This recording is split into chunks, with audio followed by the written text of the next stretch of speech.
अनकही डोर।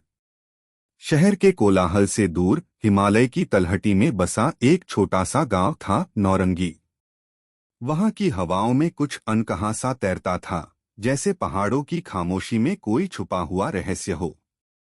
उस गांव में हाल ही में एक नई शिक्षिका आई थी, अन्वी श्रीवास्तव। उम्र 30 के करीब, शांत स्वभाव और तेज नजरें। शहर से आई अन्वी को गांव का सीधा सादा जीवन बहुत भाया, पर गांव वालों को उसमें कुछ अलग लगा, जैसे वह किसी अपने को ढूंढ रही हो। अन्वी ने स्कूल में पढ़ाना शुरू किया। बच्चों को उससे बहुत लगाव हो गया। मगर स्कूल के बाद वो अक्सर अकेली ही गांव से बाहर जंगल की ओर निकल जाती। जब एक बुजुर्ग महिला, बड़ी अम्मा, ने उससे पूछा, बेटा, हर शाम जंगल की तरफ क्या खोजती हो?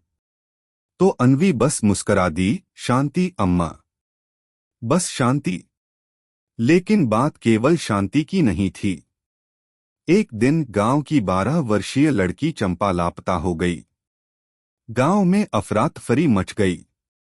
खोजबीन हुई, लेकिन कोई सुराग नहीं मिला।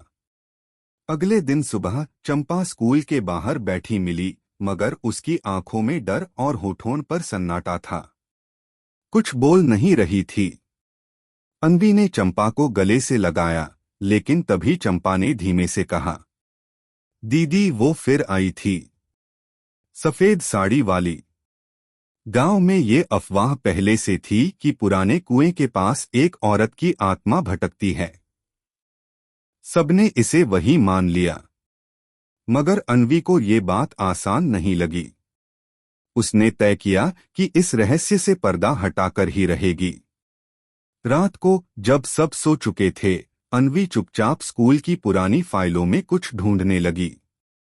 उसे एक पुराना समाचार पत्र मिला। साल 1993, एक महिला शिक्षिका लापता, अंतिम बार स्कूल के जंगल वाले रास्ते पर देखी गई। तस्वीर देखी, चेहरा अन्वी से बहुत मिलता था। नाम था अमृता श्रीवास्तव। अन्वी की सांस रुक गई।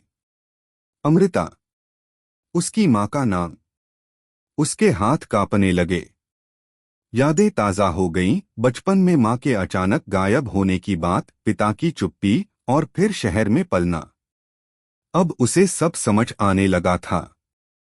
उसने अपनी मां को कभी नहीं भुलाया था। हमेशा यही लगता रहा कि कहीं न कहीं वो जिंदा हैं, या कम से कम उनका सच कहीं छुपा है। अगली सुबह अन्वी सीधे उस पुराने कुएं के पास पहुंची। वहां मिट्टी में कुछ गड़ा हुआ महसूस हुआ। गांव वालों की मदद से जब खुदाई की गई, तो वहां एक लोहे का छोटा बक्सा मिला। उसमें एक पुरानी डायरी और एक लटकन था।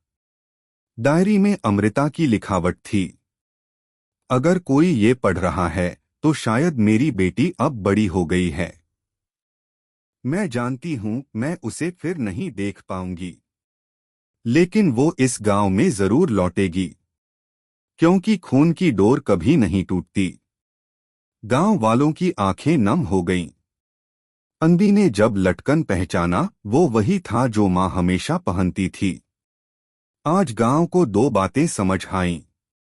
एक, अन्वी सिर्फ एक शिक्षिका नहीं थी, वो एक अधूरी कहानी का अंतिम पन्ना थी।